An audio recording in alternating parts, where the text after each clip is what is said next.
got four of the leading banks across the country engaging in embedded finance, leading the way, moderated by the amazing influencer, Kiah Haslett. A huge round of applause. I'm Kiah Haslett. I'm the creator of the Fintech Takes Banking newsletter, and I am so excited to be joined by some of the banks powering embedded finance across the country. Why don't we start with you and tell me a little bit, Matt, about your bank and your embedded finance strategy and approach. Of course.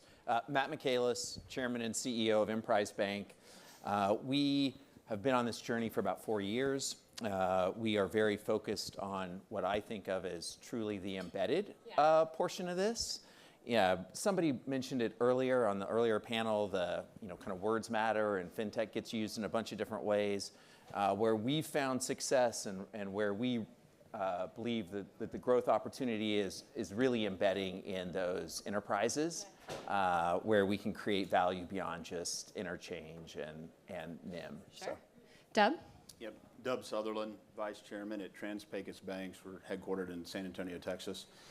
And I think similar to what Matt said, I mean, we're trying to become as embedded as possible now. I'll say we're still early on that journey, mainly because of technology, but the fintech sponsor side has been the fast path, mainly business to business for us. Jason? Great. Jason Hardgrave, CEO of DR Bank. We have a deep heritage in fintech banking.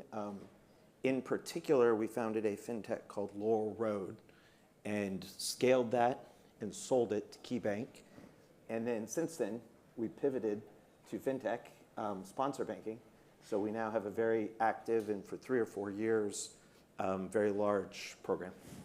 And Austin? Austin Strong, CEO of Tab Bank. We're about a 27-year-old bank. We got our start in sponsorship lending really close to our origination when we provided fuel cards for long-haul truck drivers. And since that time, we've kind of evolved and got more into the space within the last 10 years or so, focusing on mission-aligned partners, helping people do the most with their hard-earned paycheck, and being extremely friendly to consumers. Well, great. So I don't have to tell anyone in this room that the approach of the regulators has really changed from last administration to this administration. My question for you guys is, what changes have you seen when it comes to your maybe interactions with examinations, maybe what you're hearing from your regulators? And is what the agency head's saying in speeches making it to your frontline staff? Austin, I'll start with you. Sure.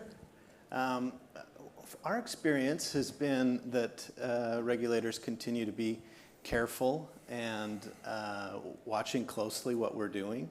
The main change, I think, from last administration to this administration, for us at least, has been on complicated issues that require interpretation that maybe need to get escalated. Previously, that escalation would get returned with somewhat of an unreasonable response, and from a bank's perspective. And I think now what we're seeing is much more of a reasonable response. That's our experience, and it's been a breath of fresh air for sure. And Chairman Hill talked a little bit more about the appeals process and how that is becoming more independent. That to us is meaningful as well with this current administration. Jason, would you use reasonable and unreasonable to describe your interactions? Well, fascinating. I don't usually hear that in the same sentence as our regulators. As regulator? But it was really refreshing to hear Chairman Hill, I'll say acting Chairman Hill today, and I've heard him speak a few other times. But I do think that these messages are starting to filter down. We've actually noticed a significant change in posturing of our local exam teams. A much more significant, I think, willingness to listen. We have some very complicated fintechs. We do a tremendous amount of volume for a bank our size. Sure. And I think this exam cycle, we're really seeing an attitude where they're listening and really trying to understand. Yeah. And so I think that posture is different, but at the same time, the exam manual doesn't seem to have caught up. Sure. Right? So but there's a change in posture for sure. Dub, how would you characterize or describe any changes you've seen? So I wish I had more direct experience, but because of exam cycles, we haven't been back through with the new regime. But I'll say, Pat, our chairman, and I met with Chairman Hill right after in January, and we've reading the tea leaves and some of the periodic communication. It's consistent with there's a change, and we think it's going to trickle down to the exam teams. We think it's certainly already there. We just haven't had a chance to see it directly. Sure. And Matt, feel free to chime in, but you and I actually spoke about whether there's enough clarity in some of the policy or regulations around embedded finance and BaaS. So, how you interact with regulators is one thing, and I think I heard that the exam manual hasn't changed yet. So I think we're moving away from maybe a regulation by enforcement approach, but what do you think is a more sustainable approach to regulation of business lines like yours? Well, I would go back to the prior panel. I think there was some really good conversation around the importance of guidance and what that then allows us to go do. Yeah. I mean, we all want to do the right thing. Yeah. And so if you help us understand in the eyes of the regulators what is the right thing, that gives us confidence and trust to then go build and innovate in that space. So I am hopeful that we'll continue to see more guidance and less enforcement actions. I can't believe you think we need one more piece of guidance on banking as a service and embedded finance. I was getting a little confused there. Jason, do you have any thoughts about what would be better from regulators? Do you need more guidance, or are you looking for something different? Yeah, I think from my side, the general exam and supervision structure just hasn't changed in many years. For sure. I'll cite one thing that many of us are probably familiar with, right? But still, internet deposits are counted as brokered deposits. Exactly. And when you ask the regulator, they say, well, not the ones you do.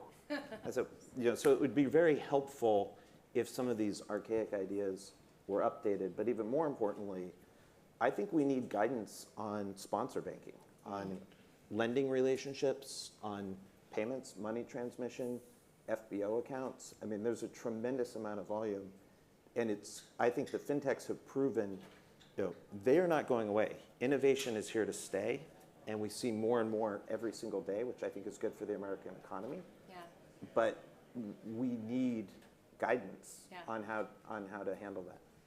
You don't have to convince me that we need some FBO guidance and an update to the call report about the source of deposits. Austin, what would you add to our wish list for regulators about codifying or making the framework for embedded banking better or more actionable?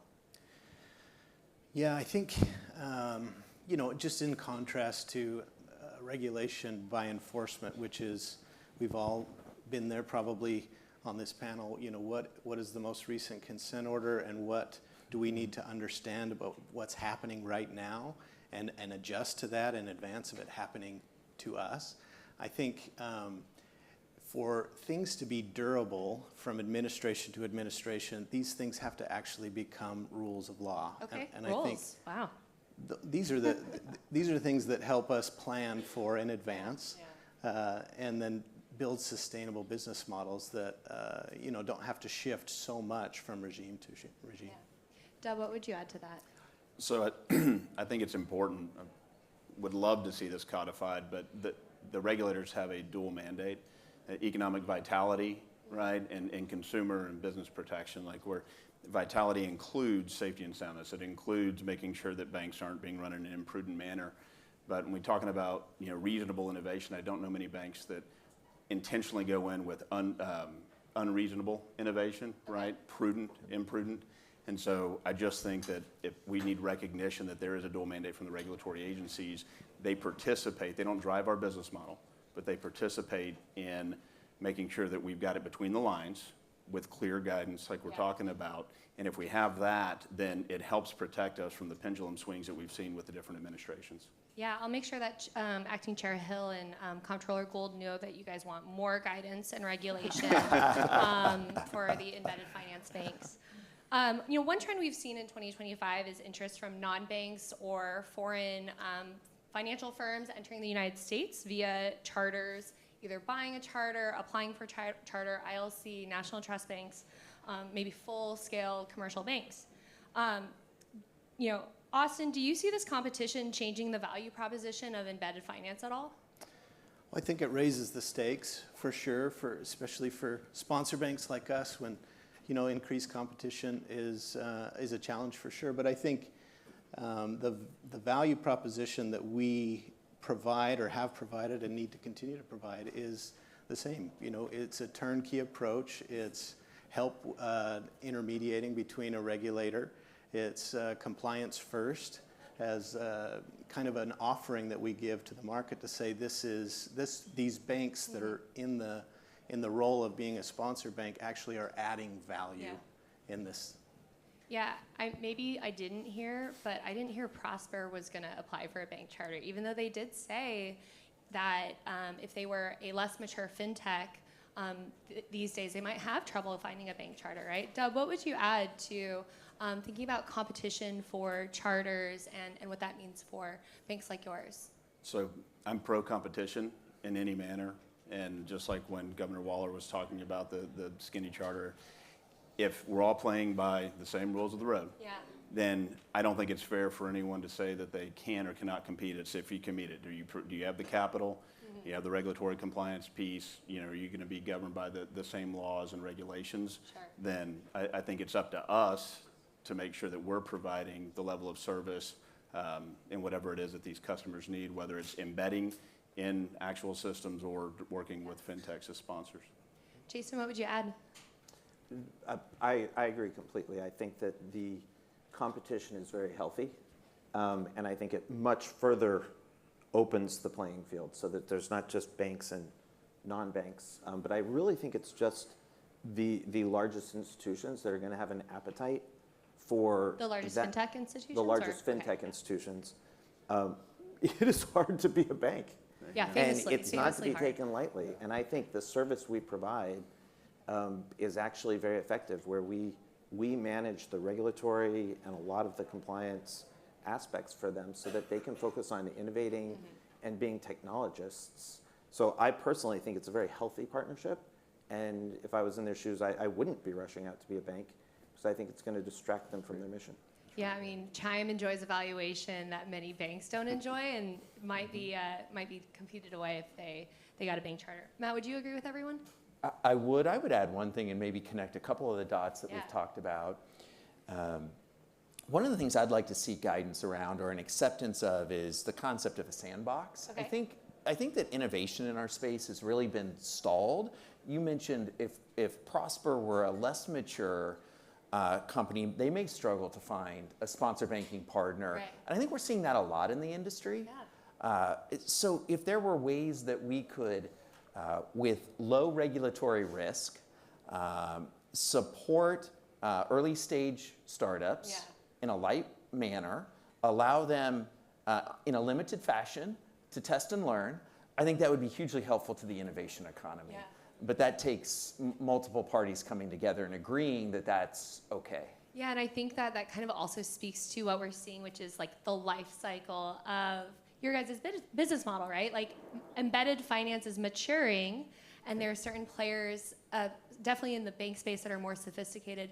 There might be banks that want to enter this space that would be less sophisticated, and the same is true for the fintech side, right? That there are very sophisticated fintechs that kind of are known entities and know what's expected of them, and there's maybe some fintechs that don't know what's expected to them, and while we don't want to relive and make the same mistakes that we've seen in the past, like there's definitely got to be a way to grow everyone in the industry, right? So, Dub, I'll start with you on this one. How is technology changing or informing embedded banking in the future? And is there any guidance on the tech or the tech capabilities that you'd like to see from regulators? Off the top of my head, I don't think I'd like to see them really informing a lot of that. That's Sure. on the business side. Okay. We should be the ones defining what technology we use. Again, give us regulations around safe and sound operation. In fintech, BSA, like you've got material financial risk. That's their lane. safety, BSA AML, Yeah. that's their lane, consumer compliance. And so the technology and how we integrate, that's up to us. And yeah, I mean, I think right now we've talked about it all, but it's AI, it's stablecoin. Is it it's stablecoin? tokenized- Is it stablecoin? and tokenized deposits, right? I mean, with JPM, like with what they're doing and what Jamie's doing and trying Yeah. to own the world, right? Fair. Visa, MasterCard, I mean, get rid of it all. Like he's going to control all of that value proposition. So we're looking at all the technologies to compete with that. Yeah. Because if we're going to embed in business and industry, if we're going to help them, we've got to be seamless. We Yeah. have to be behind the scenes. We're not out front. And so our technology has to sit in there to allow them, small business being kind of our bread and butter, you know, from how do I make my money? How do I pay out to my vendors? How do I pay my Yeah. employees? How do I deal with Forex? All of that. And so that's the technology Sure. that we're looking to evaluate right now. Matt, what would you say about the direction of technology as it relates to how you run your embedded finance unit? Yeah, well, I think like everybody, we're continuing to lean more and more heavily into AI to help Okay. support the scaling, to help deliver insights both to our teams, but to our partners as well. And we think that's an increasingly important capability as we think about providing sponsor banking capabilities. So I go to what Deb said. I think I don't want the regulators to tell us what technology we can use, but I think an understanding of where we can lean into that and what we have to demonstrate in order for them to be comfortable with it, I think is important. Yeah, and I think when I was writing this question, I was envisioning that one of the dynamics I always see with embedded banking and banking as a service is that some of these banks are on the smaller side, right? Under 10 billion is a really common thing we see. But from a complexity standpoint, from a sophistication standpoint, from operations, you might have to use more technology that similar banks of your size aren't using. And that might be some conversations that maybe you're using AI and regulators are also not sure about banks using AI, or there'd be some more education, not just on the business model, but how do I deliver on that business model in a safe and sound manner while still being a small institution, not employing every single person in the country. So I guess that's where I was like, my head was at. Jason, what would you say about how you guys use not AI, but technology to deliver like what I would say is like kind of a branchless model? Yeah, no, absolutely. And I think your theory that I think we're all using technology in ways that are far different than our community banking Right? partnerships. But Wasn't a bad we question. have to be scalable and survive. Right. And I think we need things like virtual ledgers. Yeah. And that's probably a word that's hardly in the regulator's vocabulary. Mm-hmm. So what do they do when they see a virtual ledger? And I'm sure my local exam team is going to treat it very differently than Dove's. And in particular, I'm seeing a lot of variance at the state level. Okay. So when I talk to my colleagues, our FDIC exams are running much more similar, but our state treatment is vastly different. Yeah. But I think from an AI perspective, we've also seen a real lack of understanding. We're using AI pretty extensively through a number of back office functions, but it's really AI still in relation to model risk management. Yeah. Okay. That still causes the most heartburn at the regulator level, Yeah. and it's been using it for many years under machine learning, and it still causes a lot of heartburn. Austin, what would you say to that? Well, in our experience, what we see primarily with technologies, we see in trying to be an efficient bank sponsor, we see lots of opportunities to adopt new technologies that solve really specific problems that we have. And to solve the next problem, we've got to invest in an additional technology. Yeah. And so we had a conversation last night at dinner talking with a fintech that is saying, well, do we go wide and shallow or do we go narrow and deep in the solutions that we're trying to provide to sponsor banks? Mm-hmm. Really interesting question right now that the fintechs are trying to answer. I think as I look into the future, I see a consolidating market there, right? Where you're going to eventually have to see some of these solutions be consolidated to offer a more broad suite of problem-solving technology for sponsor banks.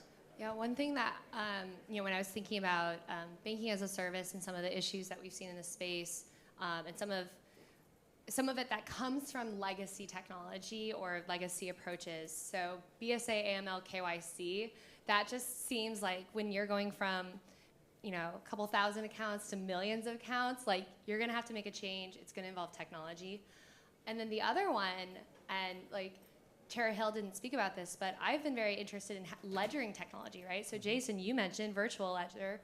I think that even if a bank doesn't do banking as a service, the direction of the speed of payments, I think, is making it so that it's really important that our ledgers are up to date, they're accurate, they're useful, but they might need to be shared. The FDIC is interested in your ledger before you fall or fail. And so I've been thinking about how banking as a service is driving some of the changes that I just think all banks in the next 10 years are likely to adopt, as just technology and digital channels are changing how people interact with financial services, and especially because of embedded banking. So, yeah, Matt, did you want to say anything? You look like you're absolutely right. We don't plan to fail, but it is really driving how we think about the technology stack for our company. Yeah. Right. So one example, our core is a batch architecture. Right. Okay, heard of it. Yeah. So how is that going to work? Right. So having to re-architect almost every part of our business, including BSA, all the risk functions. So we end up using the sponsor banking business as kind of the tip of the spear in really rebuilding that tech stack. Yeah. So Austin, one of the questions I've been thinking about this whole day is, what does financial services look like in 10 years? Because a lot of making the future is happening and being discussed today here by people on stage. So what does the maturation of the embedded finance space look like? Like if you got to just kind of predict the future and it went exactly the way you said it. Does anybody else want this Good question? I'm going to ask all of you guys this question, so you should start thinking about your answers. Thanks for letting me go first. This is good. Well, looking to the future 10 years, I think the speed at which change is happening is increasing significantly. Okay. And so that makes it even harder to predict what's going to happen. As we look forward, we start asking ourselves really interesting questions, like we're currently a state-chartered institution, right? Look at that Colorado case at all. Does a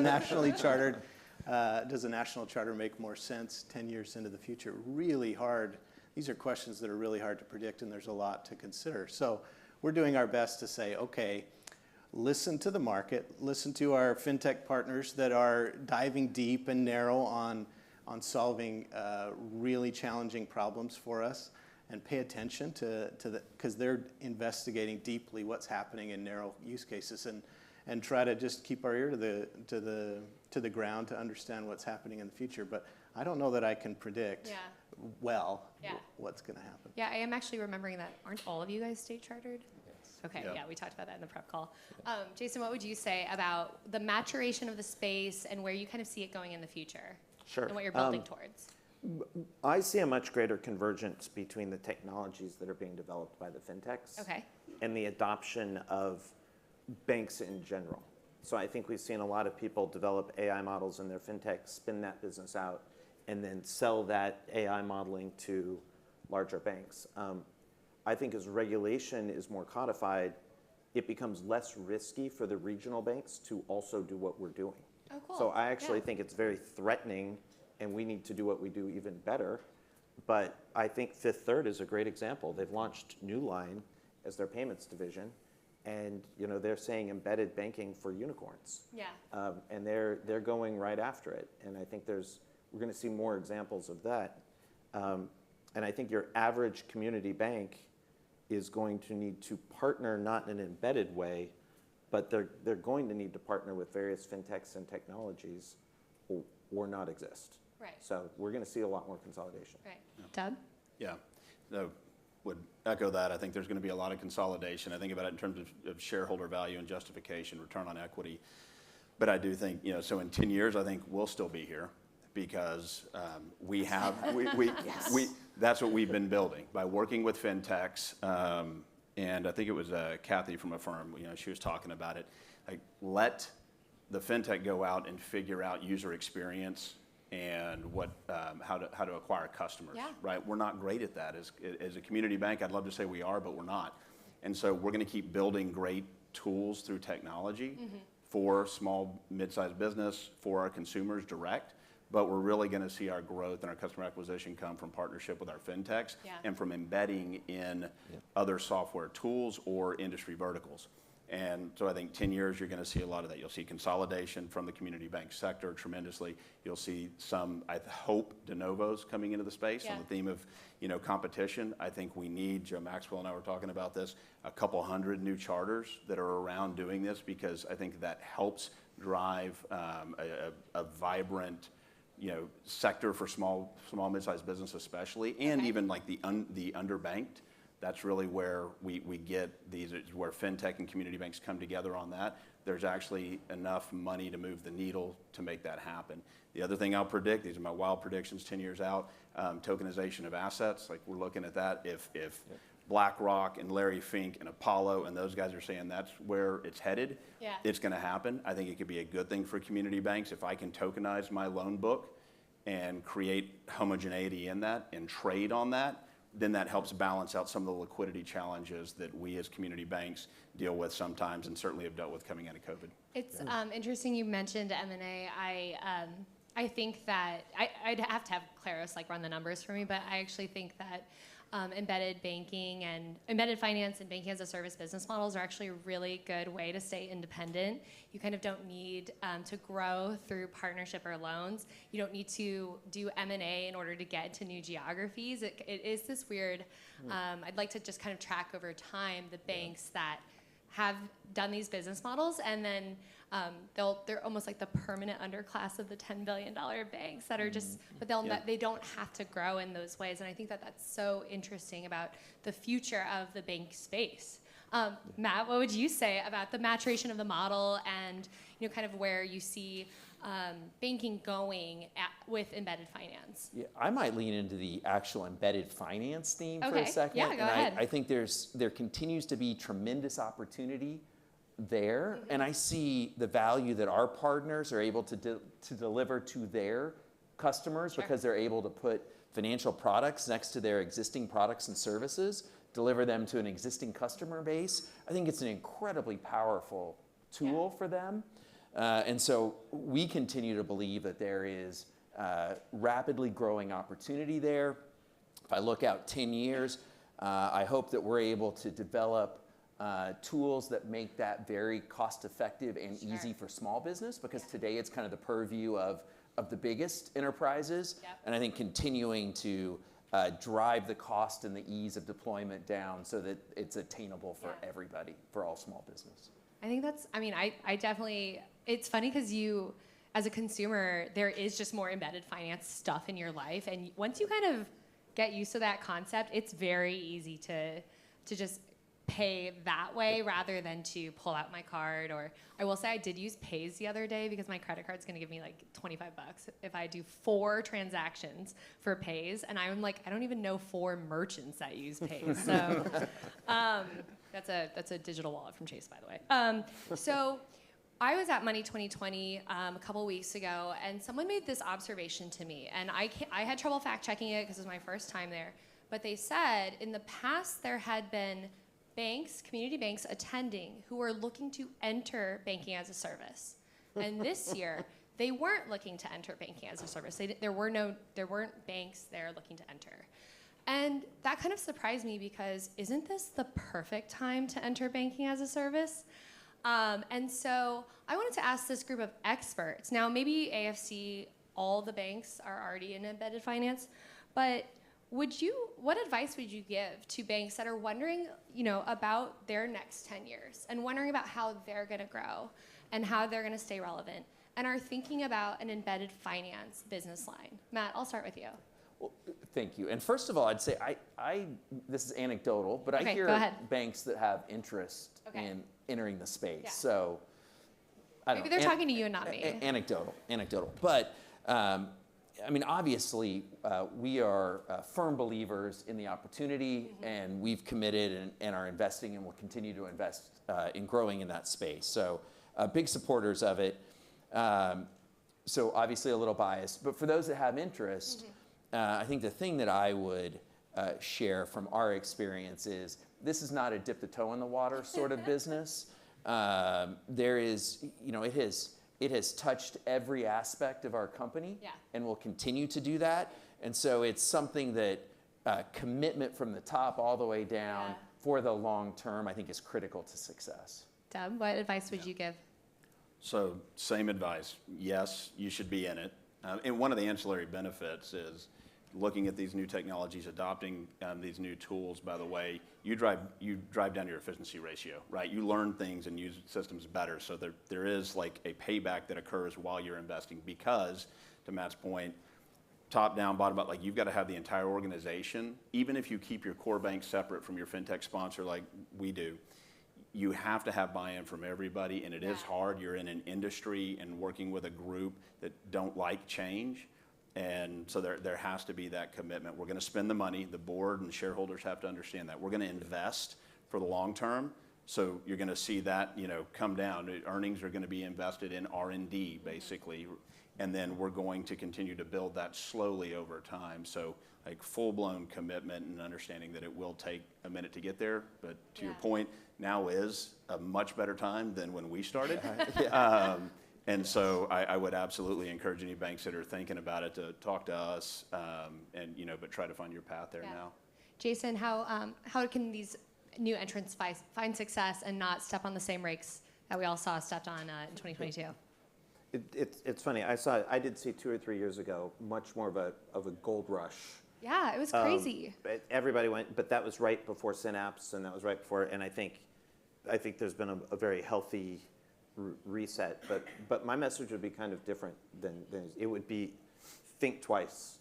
It is a commitment, and it's not for the faint of heart.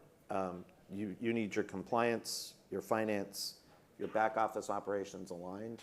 So I don't think running a full community bank model and doing a fintech partnership on the side is advisable. I think it's a real recipe for disaster. We've really dedicated our bank and our bank infrastructure to this, and we're not distracted by the community banking side.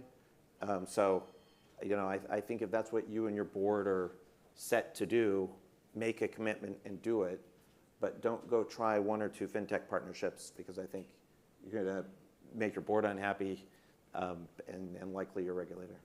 Austin, where do you fall on the do it or the don't do it camp? I think I fall on the be careful before you do it. I think the advice that I would give is be prepared to have a thick skin. If you're a community bank that currently goes through an exam and it's really clean and not a lot of challenge, that it's, as you enter this space, those days are probably over. Make sure your board is supportive of this as a direction going forward and a change to your environment, right? That a lot of things will change. Make sure as you look at new prospective partners that they're mission aligned. This is where you have the biggest challenges, I think, is you get down the road in a relationship and you realize their mission is a little different than ours, and therefore you're fighting against this culture that is hard to manage. So that, the upfront due diligence and just understanding their mission versus yours is really important, and then be prepared to just think about compliance in everything that you do. Sure. Something that I've always been fascinated by, especially with community banks, is identity. And one thing I think embedded finance and the banking as a service banks really have to grapple with is their identity, especially as they change from that more traditional approach to one that is conceptualizes a different type of community, conceptualizes a different delivery channel, puts money in different parts of their bank.